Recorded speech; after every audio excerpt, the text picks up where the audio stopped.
Hi, I'm Gardenia Zuniga-Haro from News Up Now. The film industry has suffered a lot due to the pandemic. Publicists are learning new strategies on how to deal with their clients. I spoke with two major publicists, Vince from LA and Patricia from Canada. So then how did the COVID-19 affect your job as a publicist? Basically, what it's done is either canceled or paused a lot of the projects and clients we've been working with. It's two things. I mean, with the movie theaters closing, all of the theatrical releases that we had been working towards for this part of the spring and into early summer have been essentially canceled. Oh, wow. There's just no timetable really on when theaters in New York and LA will start to reopen. I know some states are starting to reopen things and there's plans, but it's too hard to predict at this time. So everything in terms of that has been canceled. We had a bunch of projects going to South by Southwest, which unfortunately was canceled. So we've had to sort of pivot with films that were at these film festivals. Tribeca's another one, Hot Docs up in Canada. Yeah, depending on what the festival does, whether they continue with some online version or if they're just canceling altogether, we've sort of taken it on a case-by-case basis. Do you think the film industry will reopen anytime soon, even for you as a publicist and your clients to continue to work? Sure. I mean, I think in some ways it still is open. I think the streamers are having a great time with this. I hate to say the great time, but they're having good numbers. I mean, just look at programs like The Tiger King on Netflix, right, is setting records. The Michael Jordan documentary is setting records for ESPN. We're doing some work with PBS. All of their programming is having great numbers because everyone is forced to stay home. So in that sense, the industry is still moving forward and thriving. I think everyone else that was sort of in the traditional space, the theatrical space, the movie theaters, the film festivals, it's going to be a while before things get back to normal. Even if movie theaters do start to reopen over the summer, I think there's going to be a lot of hesitation in terms of audiences wanting to go to the theaters, which will cause hesitation by the studios wanting to put their films out in theaters. They need to make money in theaters, and if they know people aren't going to go to the theaters, they'll just wait. It's too much of a financial risk. So doing Q&As with a mask is definitely going to be different going forward, and red carpets.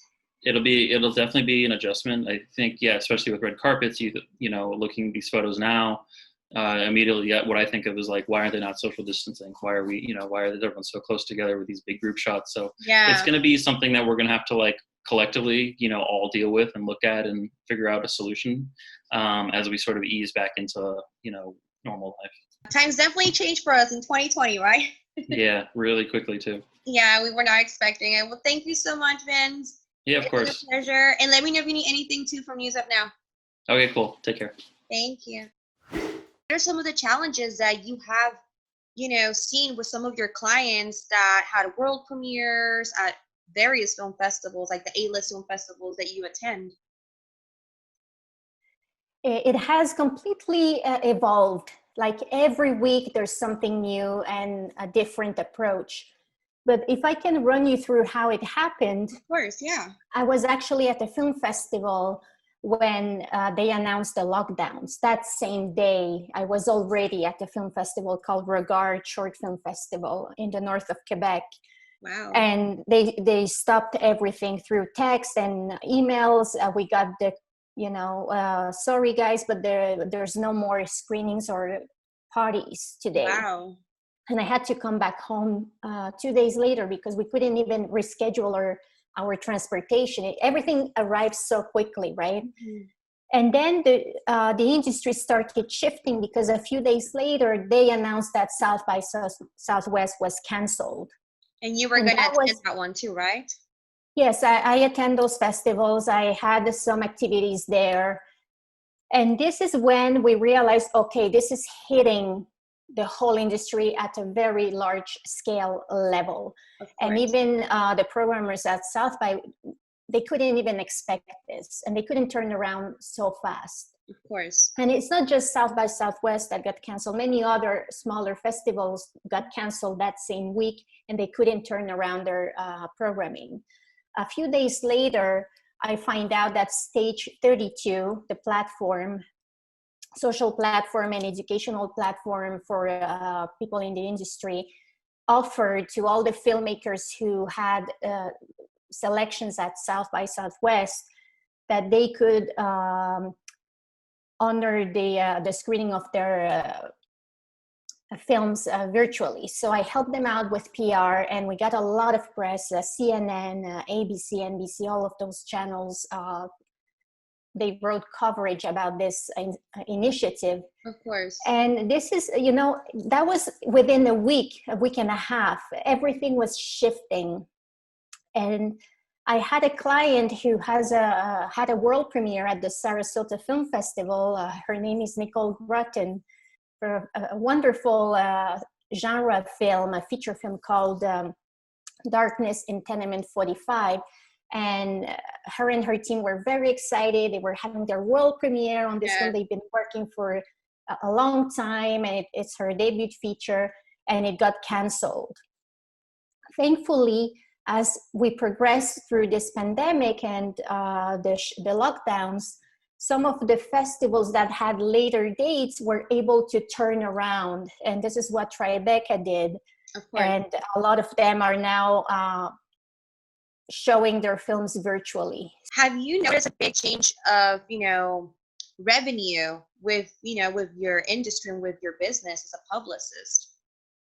Well, from my perspective, it actually expanded my company. My company was thriving for the first month of the pandemic. I would say all March till mid-April, it was thriving because I was able to get a lot of reviews. I was able to contact journalists and reviewers more easily because they were available, right? They were at home. And then it's slowing down. It's almost like we hit the curve, the top of the curve, and now we're just waiting to see, okay, when are we going back? What's happening? What's going on? And you mentioned that the first month of the pandemic, your business was, thriving more than usual. Was there ever like a loss of revenue that you took, or has it increased, or how is it going now that everything's still kind of like on the midst of a waiting game? Well, I had a surge of revenue in that first month. That was, I was like, everybody was talking, I'm losing my job. And I was feeling, oh, I'm so blessed and, privileged to have this business thriving. And now I've been refusing clients. And it's not because I don't want to work with those filmmakers. It's just that they don't have a festival selection.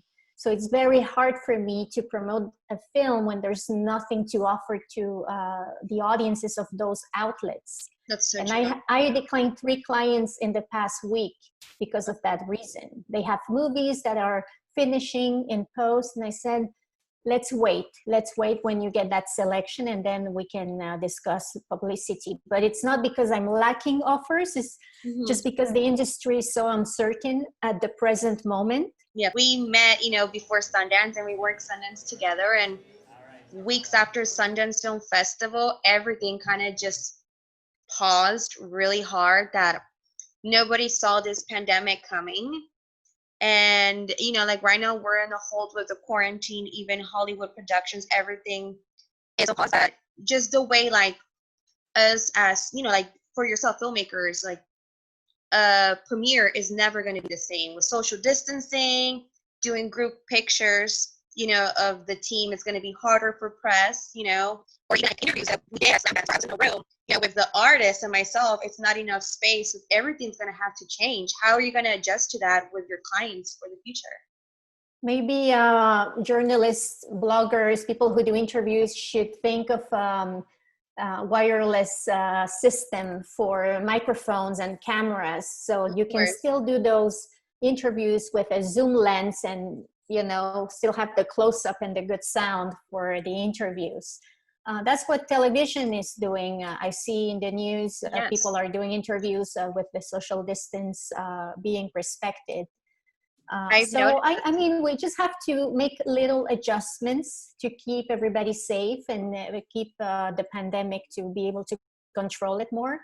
So that's where the world is going. And I have also observed there is more and more cine parks, the drive-in cinemas, exterior screens in parking lots being planned for this fall.